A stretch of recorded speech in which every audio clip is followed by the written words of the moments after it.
హల్లెలూయా. Okay, దేవుని వాక్యంలో నేరుగా వెళ్ళిపోదాము.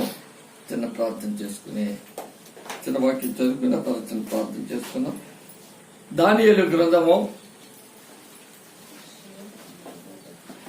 6వ దానియేలు గ్రంథము 6వ అధ్యాయము 19వ వచనం 19 చదవండి. తెల్లవారుజామున రాజు వేగిరమే లేచి సింహముల గుహ దగ్గరకు త్వరపడిపోయాను. అతడు గుహ దగ్గరకు రాగానే దుఃఖ స్వరముతో దానియేలును పిలిచి జీవము గల దేవుని సేవకుడైన దానియేలు నిత్యము నీవు సేవించుచున్న నీ దేవుడు నిన్ను రక్షింపగలిగిన అని అతన్ని అడిగాను. చాలండి, చిన్న ప్రార్థన చేసుకుందాం. మహాపరిశుద్ధుడా యేసయ్యా, జీవాధిపతి, జీవం గల దేవా, నీకు వందనాలు నైనా. గడిచిన వారం ఆరాధనలో మీరున్నారు. అలాగే ప్రభు, మరి ఈ పునరుద్ధాన దినంలో కూడా, ఈ వారంలో కూడా ప్రభా మీరున్నందుకు మీకు వందనాలు. అలాగే ప్రభు, మరి ఈ వీడియో మేము వాక్యముతో సంఘములో దేవుని వాక్యం చెప్పుకుంటూ ఈ వీడియో తీయడానికి కూడా నువ్వు సహకరించిన విధానాన్ని బట్టి మీకు వందనాలు. బిడ్డలు దీవించండి, ఆశీర్వదించండి. అదే సమయంలో నన్ను దీవించండి, ఆశీర్వదించండి. నీ వాక్యములో ఉన్నటువంటి కొన్ని మాటలు, నీ కృపతో కూడినటువంటి కొన్ని మాటలు మాతో మాట్లాడి మమ్మల్ని బలపరిచి, బిడ్డలను బలపరిచి ఆశీర్వదించమని, అలాగే నీ వాక్యము ఎవరైతే ప్రభా బిడ్డలు వింటున్నారో, ఈ వీడియోను చూసి వింటున్నారో ప్రభా, వారిని కూడా నువ్వు ఆశీర్వదించి కృపతో నింపండి. యేసు నామములో అడిగి వేడుకుంటున్నాం పరమ తండ్రి, ఆమేన్. హల్లెలూయా. మరి మన దేవుడు గొప్ప దేవుడు, మంచి దేవుడు. మన దేవుడు ఎవరండి? గొప్ప దేవుడు, మంచి దేవుడు. మనం ఏం అనుకున్నా, ఏం చెప్పినా, ఏం చేసినా, ఏం చెప్పానండి, ప్రభు పాదాలు పట్టుకుంటే చాలు, నీకు ఏ కార్యాలు కావాలో అన్ని కార్యాలు దేవుడు చేస్తాడు. ఆయన మంచి దేవుడు. మరి ఈవేళ ఈరోజు దేవుని వాక్యంలో ఉండేటువంటి ఒక మంచి వాక్య భాగం దేవుడు మనకి ఇచ్చాడు. ఆ వాక్య భాగము దానియేలు భక్తుడి గురించి దేవుడు ఇచ్చినటువంటి ఒక మంచి సందేశం. దానియేలు గురించి మనం చదివేటప్పుడు, దానియేలు చరిత్రలో నిలిచినటువంటి ఒక భక్తుడు, ఒక కథలో రాసినటువంటి ఒక క్యారెక్టర్ కాదు. కథలో రాసినటువంటి ఒక క్యారెక్టరు కాదు. సినిమాల్లో చూస్తూ ఉంటాం, బోల్డ్ క్యారెక్టర్లు ఉంటాయి. జగమే మాయ అని ఒక క్యారెక్టర్ ఉందనుకోండి, అక్కడే నాగేశ్వరరావు గారు ఓహో అని ఎలా ఒక టవల్ వేసుకుని పాడుతూ ఉంటే ప్రజలందరూ తప్పట్లు కొడతారు. అదొక క్యారెక్టర్, రచన. అలాగా దానియేలు గారు ఉన్నారు అంటే అదొక క్యారెక్టర్ కాదు, అదొక రచన కూడా కాదు. ఒక గ్రంథంలో రాసినటువంటి ఒక కవులతో ఆలోచనలో వచ్చినటువంటి ఒక మాట కాదు. ఆయన మనిషి. ఆయన ఎవరమ్మా? మనిషి. జీవము గల దేవుణ్ణి ఆరాధించినటువంటి ఒక భక్తుడు. హల్లెలూయా. ఒక మనిషి. మొట్టమొదటిగా ఆయన ఎవరమ్మా? ఒక మనిషి. ఆ తర్వాత జీవము గల దేవుణ్ణి ఆరాధించినటువంటి ఒక భక్తుడు, ఒక ప్రవక్త. అలెగ్జాండర్ ద గ్రేట్ అనే ఒక రాజుగారు ఉన్నారు కదా, అధ్యక్షులు లాంటి ఆయన కూడా. ఆ రాజుగారు ప్రపంచాన్ని అంతటినీ కూడా జయించేశాడు. ఆయన ఒక వ్యక్తే, ఆయన కూడా ఒక క్యారెక్టర్ కాదు, ఆయన కూడా ఒక వ్యక్తే. కానీ ఆయన ప్రపంచాన్ని జయించే ఒక రాజు. అతను చనిపోతూ ఓ పెట్టి చేయించుకున్నాడంటే ఇంచుమించు దేవుని బిడ్డ అనుకోవాలి మనం. దేవుని బిడ్డ కాదు, ఆయన ఒక సందేశం ఇచ్చాడు ప్రపంచానికి. ఏమనంటే ఓ పెట్టి చేయించుకుని దేశం అంతా తిప్పండి, ఈ వైపుకు ఒక కణం ఆ వైపుకు ఒక కణం పెట్టండి, చేతులు రెండు బయటికి పెట్టండి. ఇదిగో అలెగ్జాండర్ ద గ్రేట్ ప్రపంచం అంతా జయించాడు. చనిపోయి వెళ్ళిపోతున్నప్పుడు ఉట్టి చేతులతోటే పోతున్నాడు. కాబట్టి ఇలా యుద్ధాలు చేయడం వల్ల ఉపయోగం ఏమీ లేదు, జయించడం వల్ల యుద్ధం ఏమీ లేదు, ఒకరిని చంపడం వల్ల ఏమీ లేదు, నీకు నువ్వేమి కూడా రక్షించుకోలేవని సందేశం ఇచ్చి ఆయన వెళ్ళిపోయాడు. ఆయన కాదు అన్నవారు ఎవరైనా, అలెగ్జాండర్ ద గ్రేట్ అనేవాడు అనే రాజుగారు లేడు అని చెప్పగలిగేవారు ఎవరైనా ఉంటారా ఈ లోకంలో? ఏమోనండి అన్నప్పుడు వాడు పిచ్చోడు, మెంటలెక్కిపోయినాడు వాడు. లేడు అలెగ్జాండర్ ద గ్రేట్ అంటే ఎవరండి? పిచ్చోడు లేక మెంటలెక్కిపోయినాడు. మెంటలెక్కిపోతే మాట్లాడతాడమ్మా? అబ్బే ఆడేం మాట్లాడతాడు వాడికి తెలియదు. అలాగే దానియేలు కూడా ఒక భక్తుడు. లేడు ఉన్నాడు అంటే కుదరదుగా. జీవము గల దేవుని ఆరాధించే ఒక భక్తుడు. అలాగే ఇక్కడ ఒక రాజుగారు ఉన్నారు. ఆ రాజుగారు ఏంటమ్మా పేరు? మరి అంటే చెప్పొద్దా? చూడండి ఆ రాజుగారి పేరు చూడండి. ఎన్నో పేజీ అమ్మా?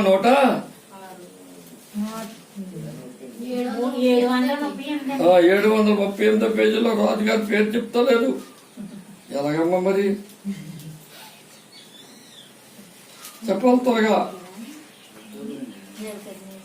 అమ్మా. మరి సంఘంలో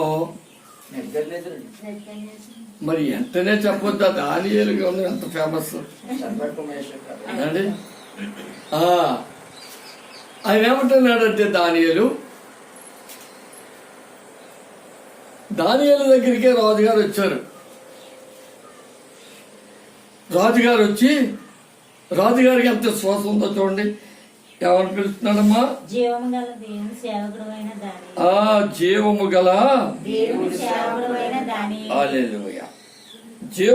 దేవుని సేవకుడైన దానియేలు. జీవము గల అంటే ఏంటంటే ప్రాణం ఉన్నవాడని.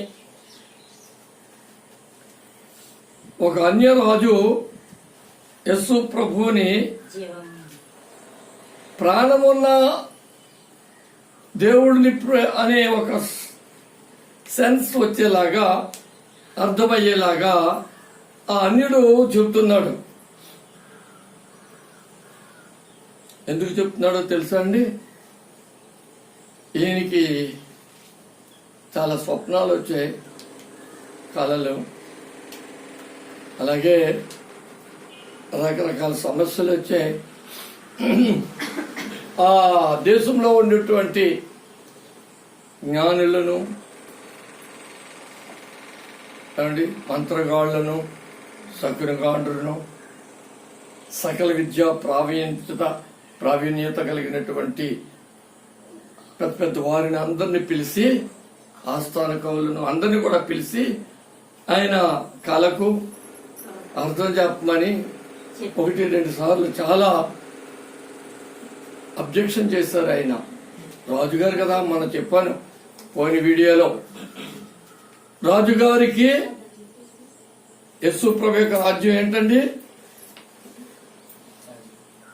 యస్సు ప్రభు యొక్క రాజ్యం ఏం చెప్పాను పోయిన వీడియోలో నీతి సమాధానము ఉంటుందని చెప్పాం, పరిశుద్ధత ఉంటుందని చెప్పాం. ఆయన నీతి గలవాడు కాబట్టి ఆయన రాజ్యం కూడా నీతిగా ఉంటారు. ఎందుకంటే ఆయన రాజు. ఆయన ఎవరండి? రాజు. ఈ నెబుకద్నెజరు ఈ సగరగాండ్రు మహా ప్రావీణ్యత కలిగినటువంటి కవులను, విద్యావంతులను, జ్ఞానం గలవారిని మొత్తం అందరిని పిలిచి, మీరు చెప్పకపోతే రేపు 10 గంటల కల్లా మీ తలకాయలు పోతాయన్నాడు.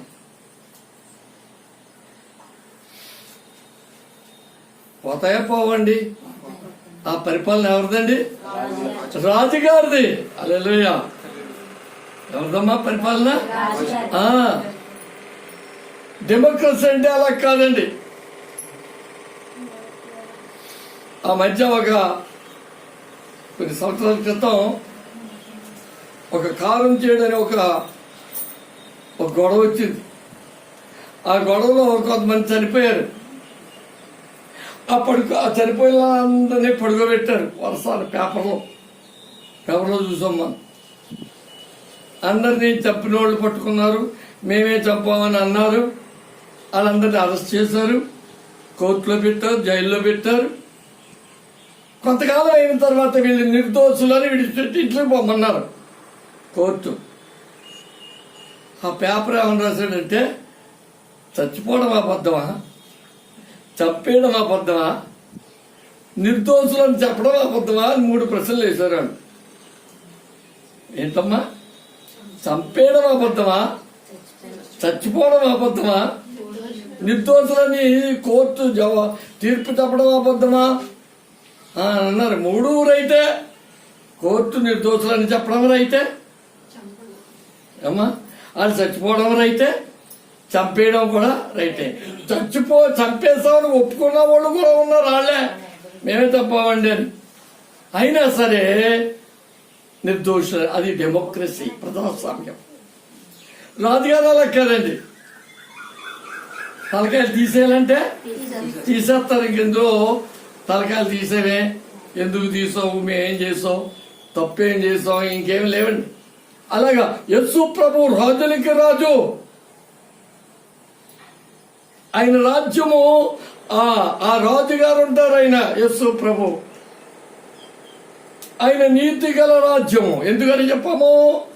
ఈ భూమి మీద నీతిమంతుడిగా ఉండి అందరితో మసలి అందరితో ప్రవర్తించి ఆయన ఎంత గొప్ప నీతిమంతుడు అందరికీ కనపరుచుకున్నాడు. ఆయన జీవితంలో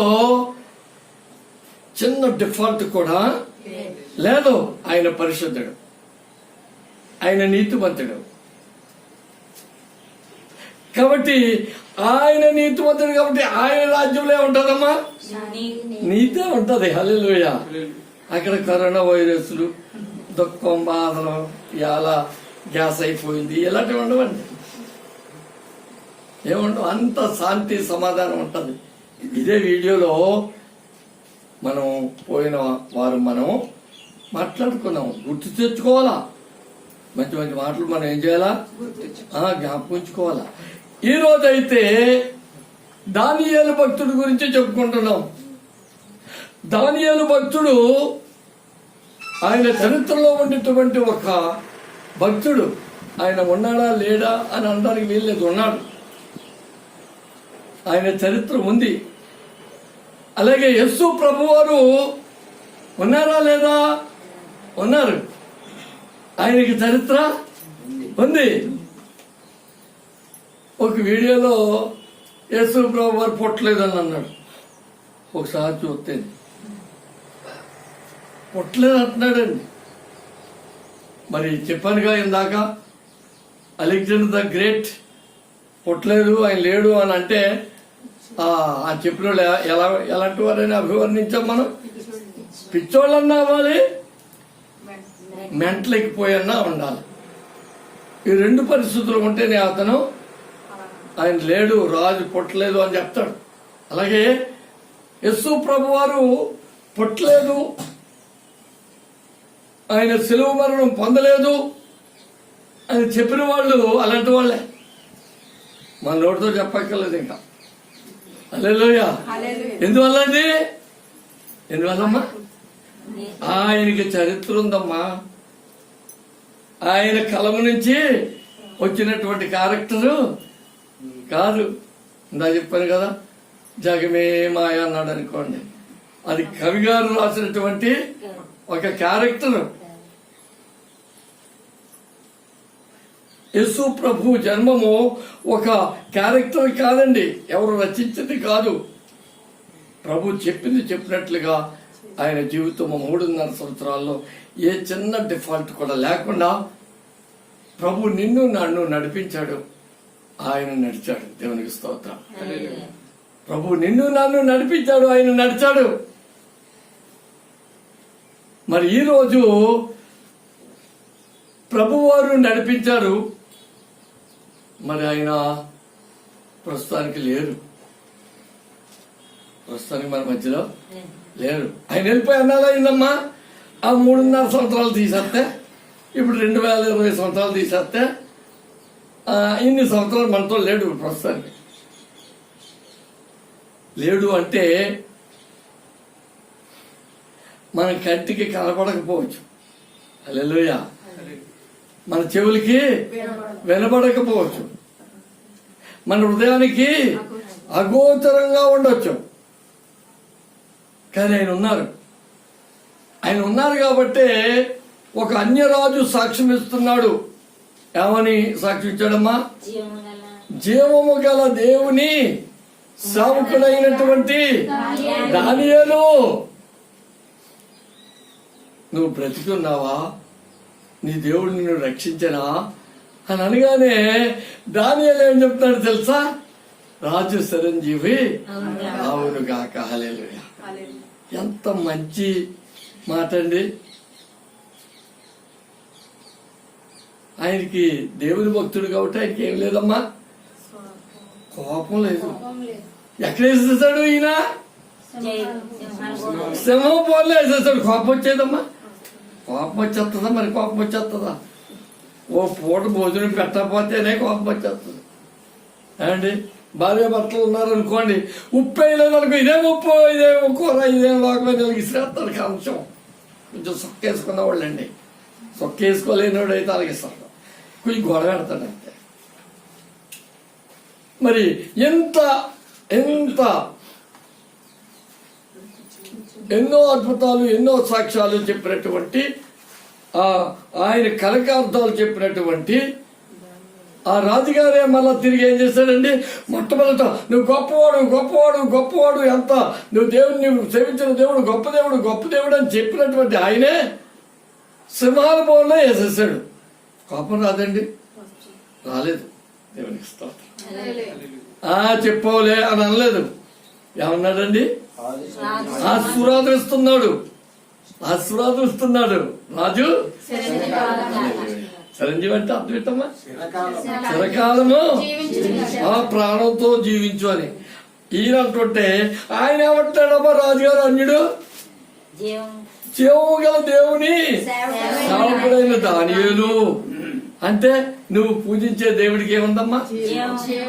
జీవం ఉన్నదంటే ప్రాణం ఉంది. ప్రాణం ఉంది. కనపడుతున్నాడా? కనపడతా లేదు. కనపడుతున్నాడా అండి?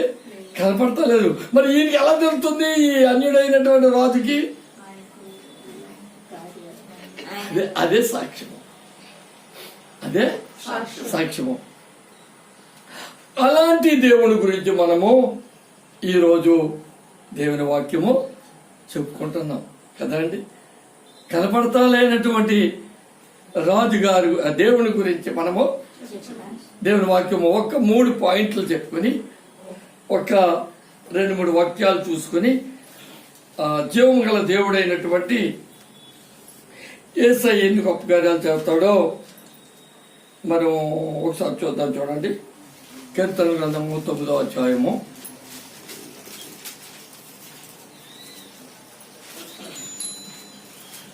10వ వచనము. యెహోవా నిన్ను ఆశ్రయించే వారు నీవు కావు. చాలమ్మా. యెహోవా, నేను మన చదువుతున్నాను వినండమ్మా. యెహోవా అని చిన్న కామా పెట్టాడు అక్కడ. నిన్ను ఆశ్రయించే వారిని నువ్వు విడిచిపెట్టువాడు కావు. నిన్ను ఆశ్రయించే వారిని ఏం చేయాలండి? ఆయన విడిచిపెట్టాడు. దేవుని వాక్యం ఏం చెప్తుందండి? ఆయన ఆశ్రయించే వారిని ఆయన ఏం చేస్తాడమ్మా? విడిచిపెట్టేవాడు కాడు. దేవునికి స్తోత్రం. నెబుకద్నెజరు ఒక రూల్ పాస్ చేస్తాడండి. దేవునికి స్తోత్రం. నేనే దేవుడను, నన్నే 2-3 నెలలు పూజించండి అని అన్నాడు. కానీ దానియేలు ఆ మేడగది పైకెక్కి ఆ తలుపులు యెరూషలేము వైపుకి తలుపులు తీసి 2 చేతులు పైకెత్తి ప్రార్థన చేస్తున్నాడు. అందరూ చూస్తూ ఉంటారు కదండి, పైనుంచి చూస్తుంటేనే. కింద నుంచి చూస్తే ప్రహరీ అడ్డు వస్తుంది, ఎవరికి కనపడదో సుఖంగా చేసుకోవచ్చు. ఈయన ఎక్కడ చేస్తున్నాడండి? మేడ పైన. మళ్ళీ ఎలా చేస్తున్నాడండి? తలుపులు తెరిచి. హల్లెలూయా. ధైర్యం. కరోనా వైరస్ వచ్చేసింది మన చర్చి ముందు. ఒక్కడు రాడే? ఒక్కడు? ఎందుకండి? ప్రాణాన్ని ఎక్కడ పట్టుకున్నారండి? గుప్పుట్లోని.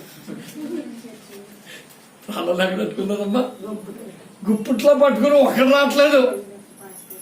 దాసుబాబు ఒక్క బోణి అవుతలేదు. బోని అంటారు కదండి, కొట్లోకి వెళ్దాక ఆవిడ బోని కొట్టడం. అలాగే ఒక్కరు కూడా రావడం లేదండి. సరే నేనే వెళ్ళి నీట్గా మొత్తం అన్ని తుడుచుకుని, ఎవరి రాత ఏం చేయనమ్మా అమ్మలే అంతేనా? కనీసం ఎవరికో ఏ సుశీలకో ఏ సజ్జలకు ఫోన్ చేసినా వస్తుంది. కొంచెం చూడండి అమ్మా అంటే తుడిచా వస్తారు రాదు. ఎందుకంటే మీ ఇంత మీ మన చచ్చేద్దరు కూడా కొరడం వచ్చి తలుపులేసేస్తుంటే ఇంక మేమేమి రావండి, పారిపోతారు జనాలు. అక్కడ రెడ్ జోన్ చంపేస్తారు.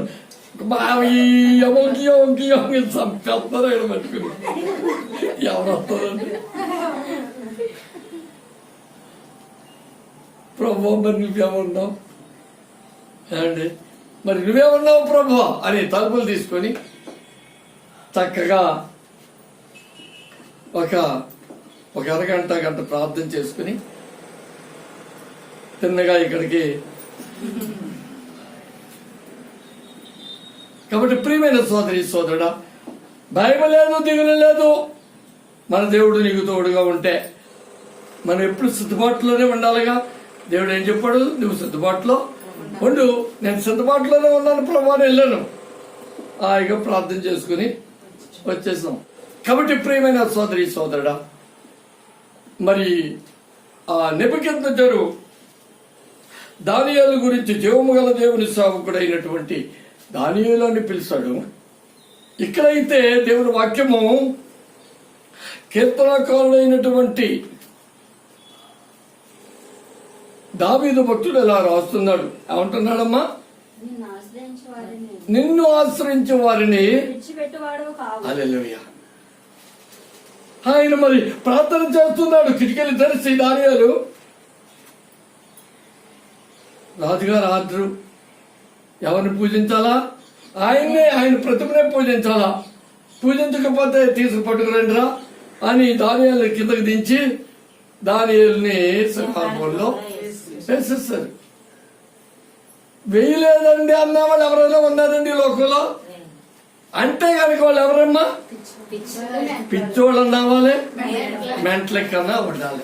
రెండు మాటలు, ఇంకోటి ఏం లేదు. సరే, అంతటి గొప్ప భక్తుడైనటువంటి దానియేలు ఇక్కడ, ఇంకా దానియేలు అప్పటికి రాలేదు. ఇక్కడ కీర్తనకారుడు ఆయన గురించి చెప్పినట్లుగా చెప్తున్నాడు. బైబిల్ గ్రంథంలో మొన్న కుటుంబ ప్రార్థనలో పాస్టర్ గారు అన్నారు, మీరు వీడియో తీస్తున్నారు కదా, నేను ఏదో వాక్యం ఇస్తాను, ఆ వాక్యం నుంచి దేవుని వాక్యం చెప్పాలి మీరు అన్నారు.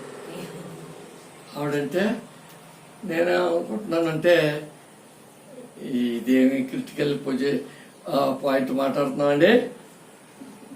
ఏదో వాక్యం ఇస్తుందట, ఆ వాక్యం నుండి నేను దేవుని వాక్యం వీడియోలో చెప్పాలట.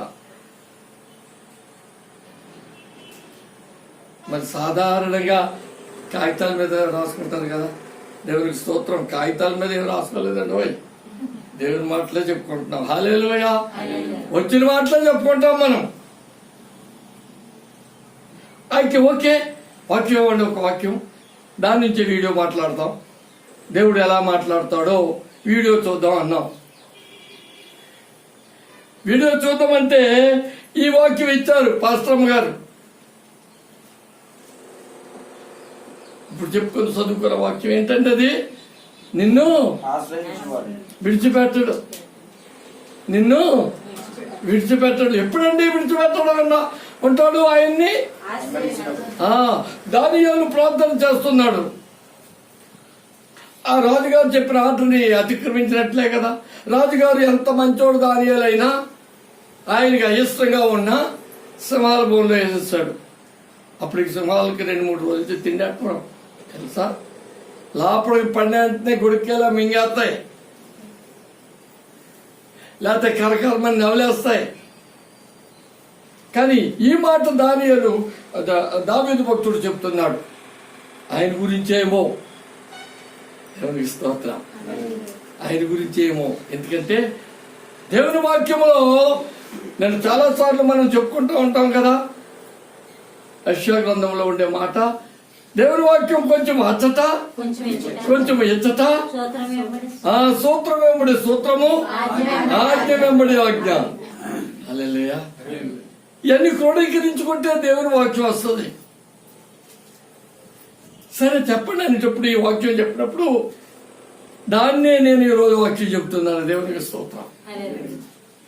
మరి దానియేలు భక్తుడిని దేవుడు ఏం చేశాడండి? ఆయన ఆశ్రయించే వారిని విడిచిపెట్టాడా? లేదు. ఒక తలగాలలాగా శ్రమంత కాలు మీద లేకపోతే నడుము మీద పట్టుకుని పడుకున్నాడు. చాలా మెత్తగా ఉంటుంది కదా చర్మం,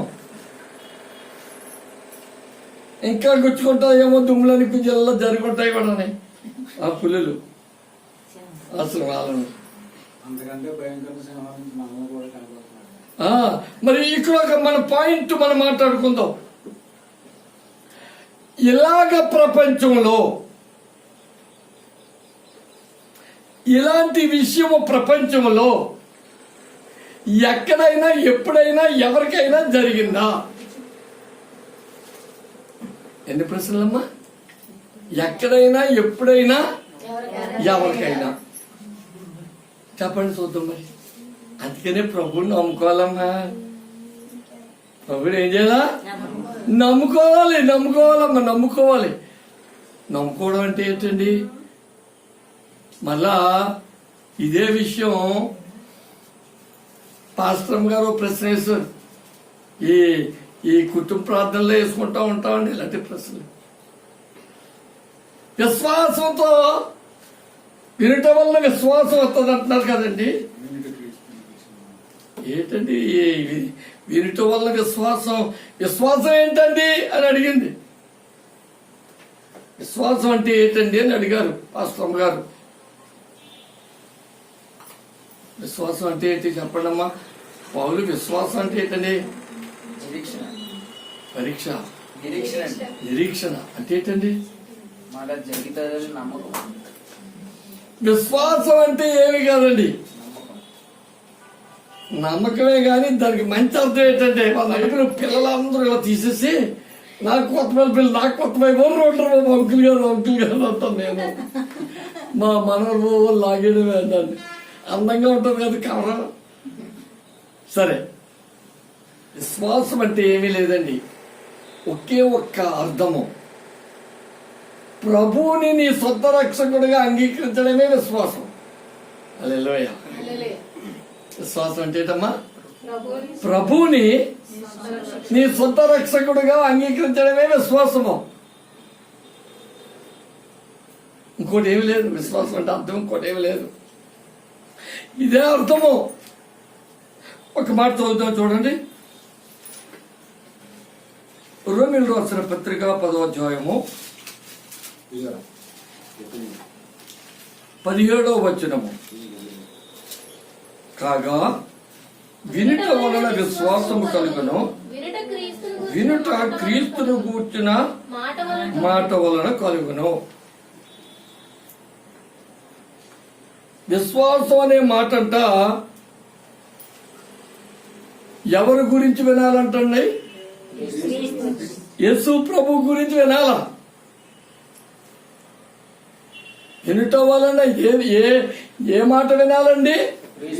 యేసు ప్రభు యొక్క మాటను వినాలా. యేసు ప్రభు గురించి వినాలా. అది అప్పుడు నీకు విశ్వాసం వస్తుంది. విశ్వాసానికి అర్థము యేసు ప్రభు యొక్క మాట వింటేనే నీకు కలిగినటువంటి విషయము విశ్వాసం కిందకి వస్తుందన్నమాట. అంటే యేసు ప్రభు మాటను వింటే నీకు విశ్వాసం వస్తుందంటే అర్థం ఏంటంటే, ఇందాక మీరు చెప్పారు కదా, నిరీక్షణ. ఏంటంటే యేసు ప్రభు మాట అంటే, యేసు ప్రభు నీ కోసము నేను శిలువలో మరణిస్తాను, మీ పాపాలన్నిటిని పరిహారం చేస్తాను, మిమ్మల్ని పరలోక రాజ్యము తీసుకుని, ఒకవేళ కరోనా వైరస్ వచ్చి చచ్చిపోయినా కానీ పరలోక రాజ్యము. హల్లెలూయా. ఎవరి మాట విన్నామండి ఇప్పుడు? అంతేగాని విశ్వాసం అంటే ఏదో అలా గాలికి పోయే మాట కాదండి. ఎవరు మాట వింటే విశ్వాసం వస్తుంది? యేసు ప్రభు యొక్క మాట వింటేనే విశ్వాసం అనే మాటకు. హల్లెలూయా. కాబట్టి ప్రియమైన సోదరి సోదరుడా, మరి దావీదు భక్తుడు చెప్తున్నాడు ఏమని? ఎవరు కూడా ఆయన ఆశ్రయించే వారిని ఎవరిని కూడా దేవుడు ఏం చేయడండి? విడిచిపెట్టడు. దేవునికి స్తోత్రం.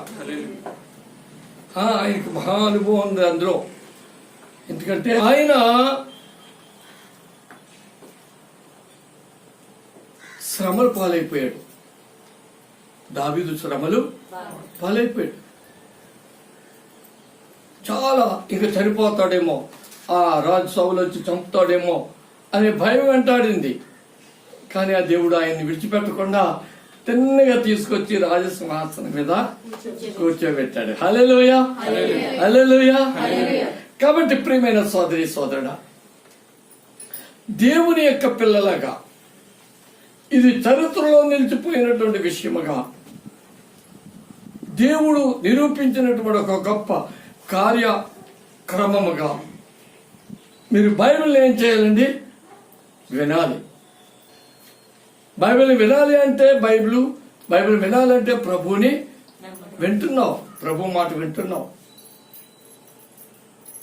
బైబిల్ కాల్చేద్దాం అనుకున్నావు అనుకో, కాల్చే, తప్పేం లేదు. కాల్చేస్తే తప్పేం లేదండి అతని దృష్టిలో. మన దృష్టిలో తప్పు అనుకుంటున్నాం, అతని దృష్టిలో తప్పేం లేదు.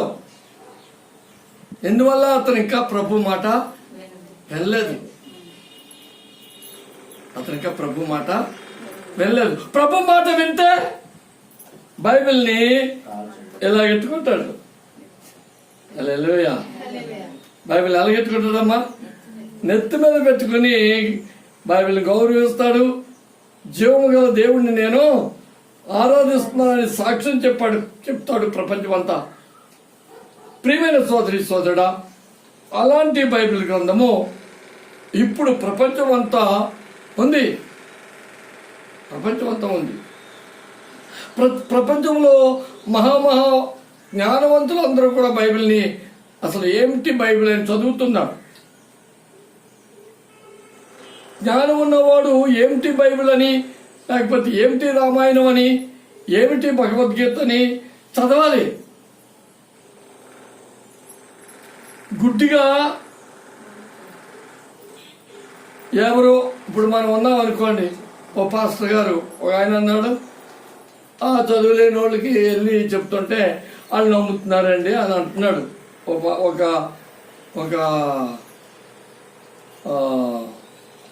ఒక పూజారి. నేను అలా చెప్పడం లేదు. జ్ఞానవంతులు అన్న వాళ్ళందరూ కూడా బైబిల్ కానీ, రామాయణం కానీ, భగవద్గీత కానీ, ఖురాన్ కానీ అన్నిటినీ చదవాలి. పాస్టర్ గారు అన్నిటి గురించి చెప్పాలి. ఏమండి? ఎందుకంటే ప్రజలు ఏమైనా తెలుగు తక్కువమ్మా. ఓటేయమంటే అందరికీ వేస్తారేంటి? ఎవరికి వేయాలో వాళ్ళకి తెలుసు బాగా. డబ్బులు ఎత్తే వేస్తారా, ప్యాకెట్ ఎత్తే వేస్తారా? నో. కాబట్టి ఈ మాత్రం చదువు లేని వాళ్ళకి అంత జ్ఞానం ఉంటే, చదువు ఉండి పండితులు, జ్ఞానవంతులు, సైంటిస్టులు, గొప్ప గొప్ప వారు ఉన్నారంటే మన యొక్క విజ్ఞాపన ఏంటండి? బైబిల్ వారి గ్రంథాలతో పాటు బైబిల్ని కూడా ఏం చేయాలి? వారు చదవాలి. చదివితే దేవుడు వారితోటి మాట్లాడతాడు. అప్పుడు జ్ఞానం ఎట్టున్నదో గ్రహిస్తారు వాళ్ళు. ఏది పరిశుద్ధతో ఉందో వాళ్ళు గ్రహిస్తారు. చదవలేదే చదవకుండా అది మంచిది, ఇది మంచిది చెప్పడం అంతా అది సమంజసం అండి? కాదు, సమంజసం కాదు. నేను ఒకప్పుడు భగవద్గీత, రామాయణం మా ఇంటి దగ్గర ముసలి అందరికీ చెప్పేవాడిని. భజన పాటలు పాడాలంటే ఇంక మరి నా ముందు మరి తాళం కుట్టానంటే డ్యాన్స్ చేస్తాను నేను, తెలుసా? అయినా దేవుని మాటలు నేను విన్నాను, దేవుని వాక్యము చదివాను. సామ్యూయల్ గారని ఒక పాస్టర్ గారు చెప్పిన మాటలు ఇది అంతవరకు కరెక్ట్ అని చదివినప్పుడు దేవుడు నాతో మాట్లాడాడు.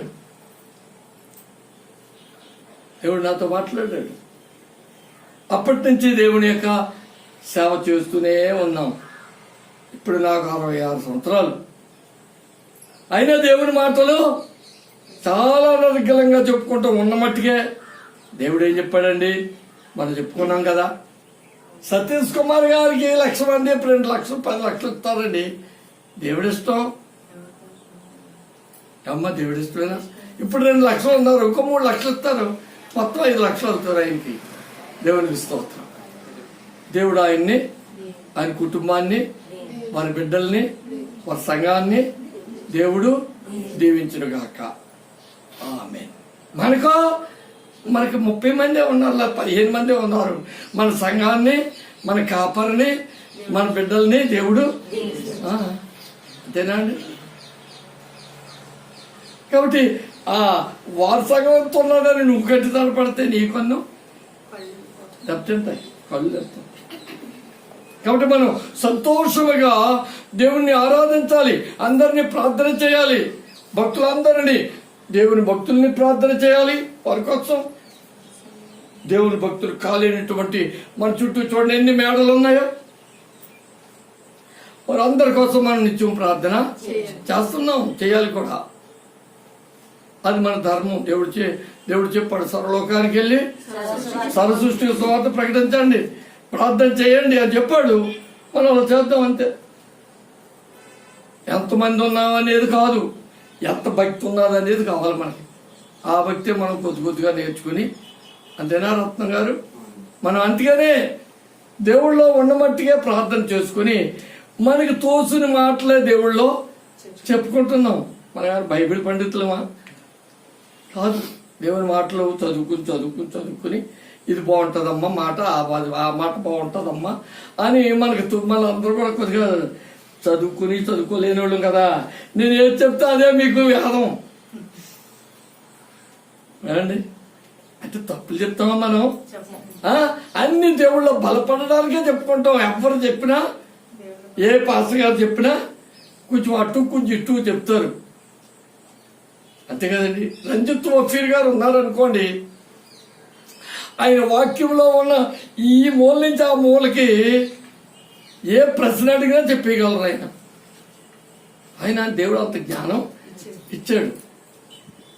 అలాగే సతీష్ కుమార్ గారు ఉన్నారనుకో, వాక్యాన్ని రకరకాలుగా చెప్తారు ఆకట్టుకునేలాగా. ఆయన జ్ఞానం దేవుడు అలాగా ఆయన ఇచ్చారు.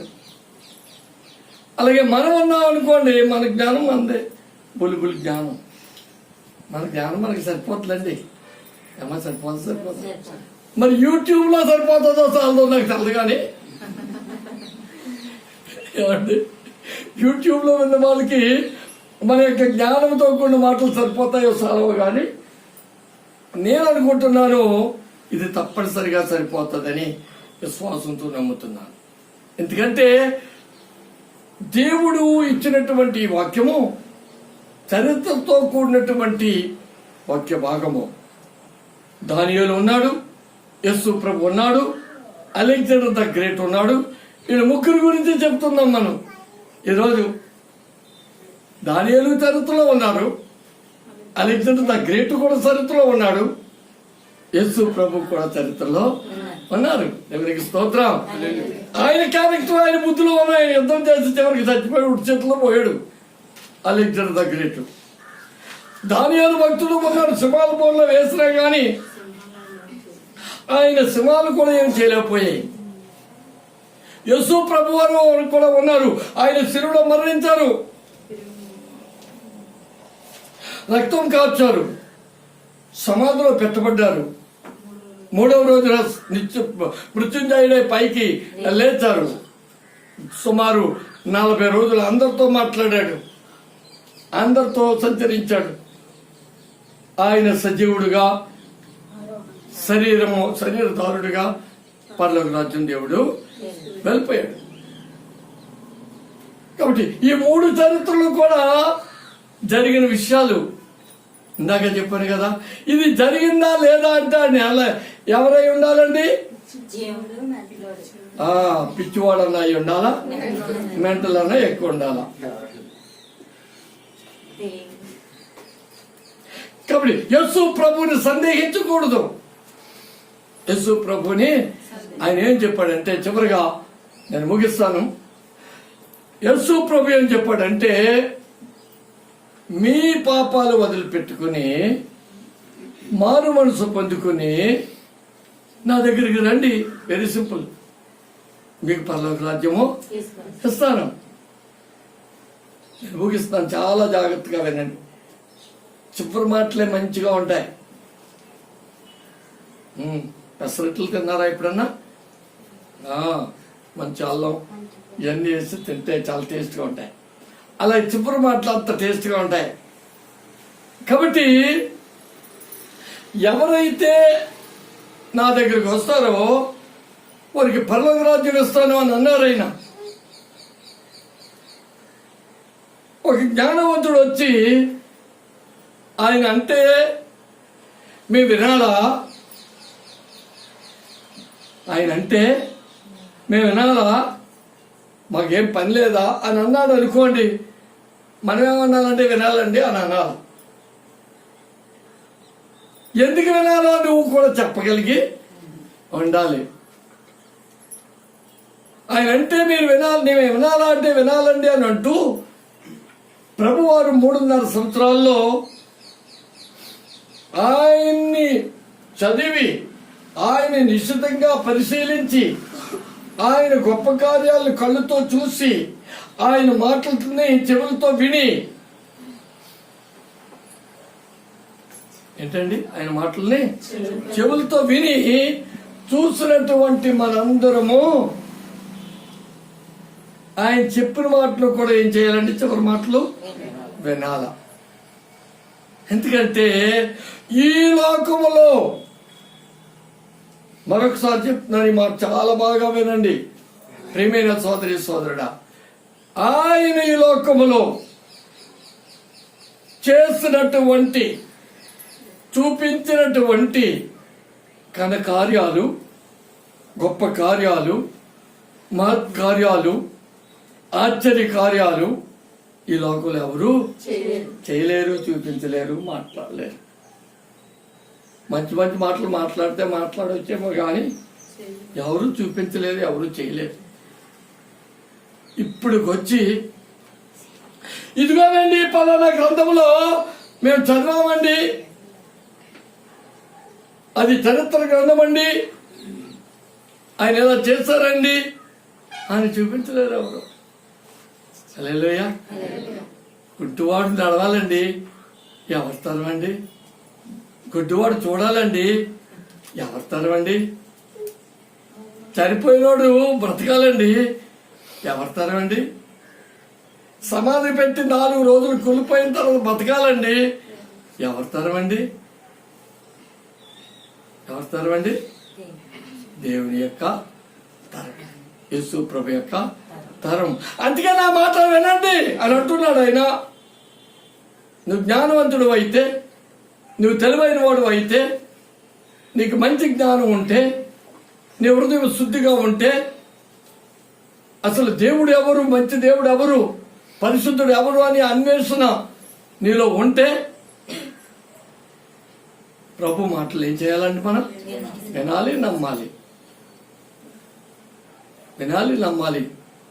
ఎందుకు నమ్మాలంటే ఇవ్వండి, ఈ కార్యాలన్నింటిని బట్టి నమ్మాలి. అలా నమ్మలేని వాడిని మనం ఏం చేయాలండి? సింపుల్గా వదిలేయాలి. మాటలు చెప్పాలి. నమ్మలేని వాడిని ఏం చేయాలండి? సింపుల్గా ప్రభుకి అప్పచెప్పి వదిలేయాలి, అంతే. వాగ్వాదాలు ఏం పెట్టుకోక్కర్లేదు. ప్రభు అన్నాడు, చెప్పండి, వినండి, వినిపించండి, వాళ్ళు వినకపోతే వదలండి. దేవునికి ఇస్తాం. చూసారా ఎంత మంచిగా. అంతేగాని వాళ్ళతో ఫైట్ చేయమన్నా నో. ఎందుకంటే ప్రభువు ఆకర్షిస్తేనే కానీ ఎవరు కూడా ప్రభు దగ్గరికి రారు. తండ్రి ముందు ఆకర్షించాలి, ఆ తర్వాత తండ్రి గారు ప్రభుకి ఇవ్వాలి, ప్రభు వారు మనకివ్వాలి. ఒక లింక్. కాబట్టి నువ్వు చెప్పాలి, వినకపోతే వదిలేయాలి, అంతే, ఇంకేం లేదు. కాబట్టి దేవుని మాటలు ఎందుకు వినాలండి? ఆయన కార్యాలు లాంటి కార్యాలు ఈ ప్రపంచంలో ఎవరు కూడా చేయలేదు. అందుకని మనం విన్నాం, చూసాం. ప్రభు దగ్గర ఇక్కడ మనం కూర్చున్నాం. మనకు ఒకటే నిరీక్షణ, మనకు బాధ లేదు. ఒకటే నిరీక్షణ. మనకి ఇక్కడ పిల్లలు, పిచ్చుకలు, ఆస్తులు, పాస్తులు ఏమి లేవు. చనిపోతే తిన్నంగా నవ్వు తేలిపోవడమే. అమ్మా అమ్ములు, నవ్వు తేలిపోవడమే. అదేనా పౌలు? అయ్య బాబా నా ఇల్లు, అయ్య బాబా నా నాకు, అయ్య బాబా నా పిల్లలు, ఏమక్కర్లేదు.